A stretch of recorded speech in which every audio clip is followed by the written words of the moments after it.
how I feel this morning. I don't know about tomorrow, but I know who holds tomorrow. And not only do I know who holds tomorrow, but I know he holds my hand. Now I got a witness in here. The doctor might say one thing, but God might say another. The lawyer might say one thing, but God might say another. We serve an awesome God. If I got a witness, say yeah.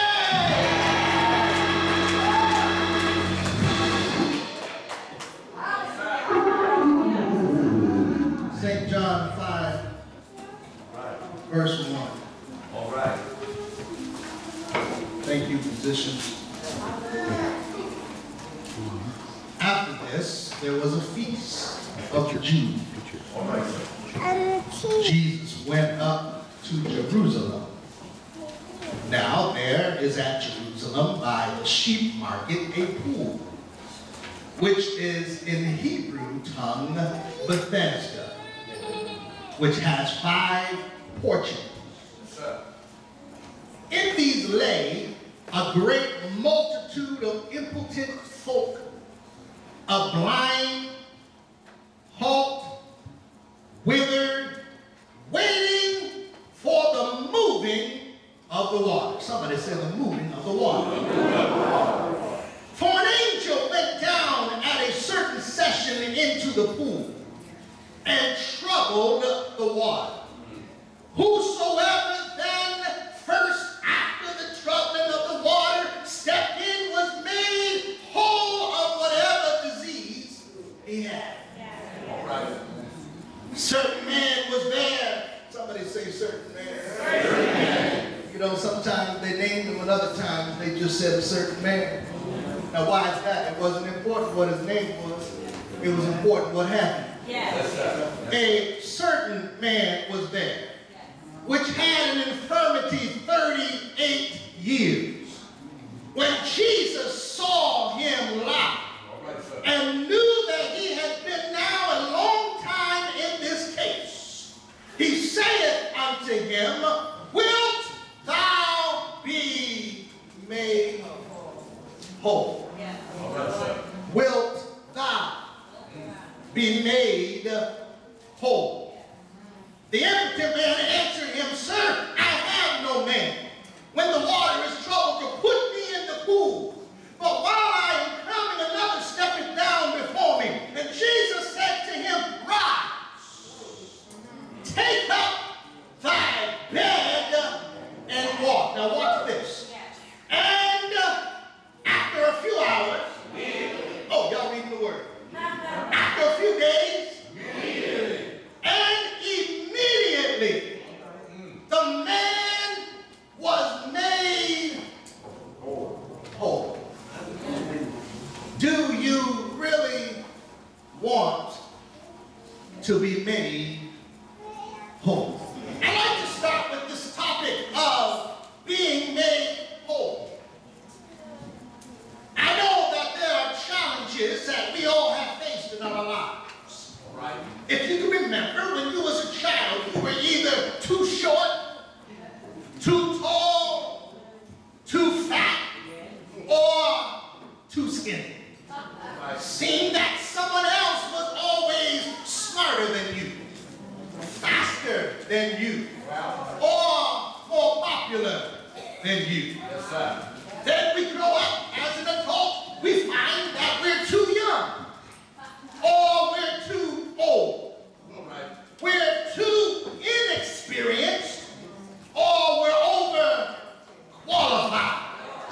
We're too busy, or we're not busy enough. Sometimes our life situations are even more serious than that. Perhaps we carry the baggage of being abused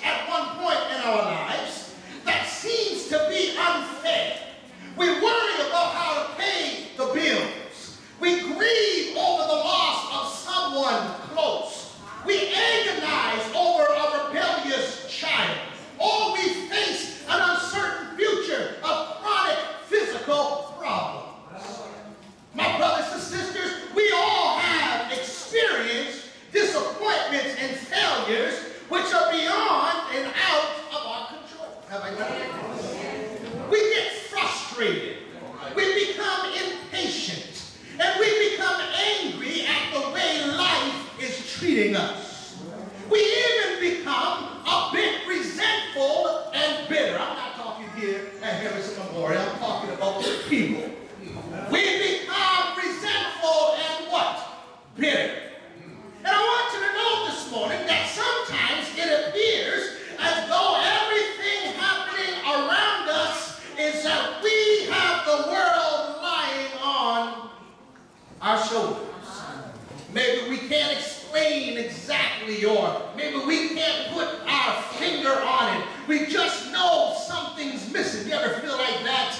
And we know that we're in a state right now where I don't know exactly what it is, but something just don't seem right.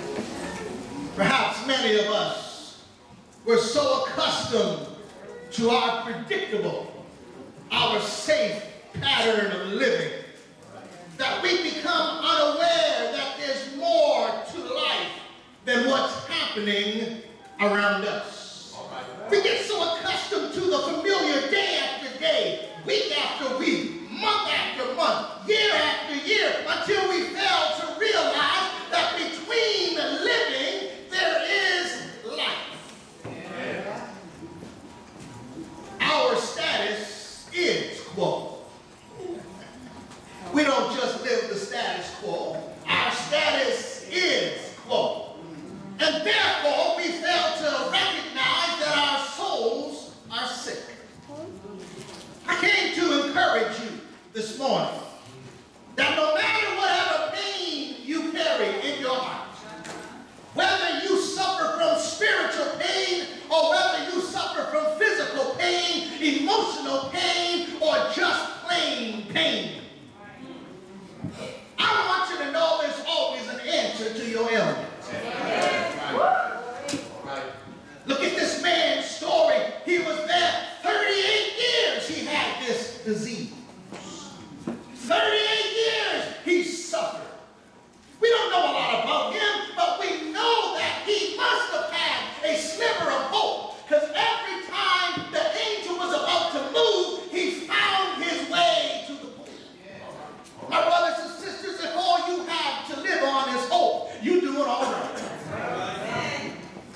Paul says, now faith is the substance of things hoped for. If you can just have a little bit of hope.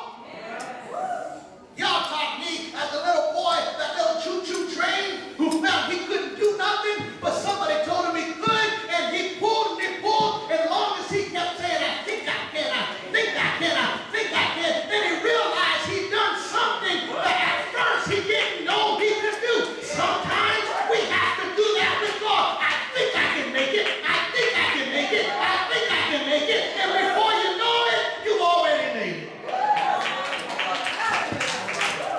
Do you really want to be made whole? This man took his place with everybody else, shared at the side of the pool with those that were deaf, shared at the side of the pool with those that were dumb and crippled, shared at the side of the pool with those that needed help to get in. No matter how many times he missed the mark, he was at the side of the pool. Three things I want to tell you about this man, and I'm going to let you go. One thing we know about this man is he was disabled. The Bible says he had an infirmity for 38 years. He'd been sick longer than Jesus was on earth. Bible says this man's infirmity, which means he had a weakness or a frailness that prevented him from walking and leaned on other people to carry him. What a picture of a sinner that is separated from God.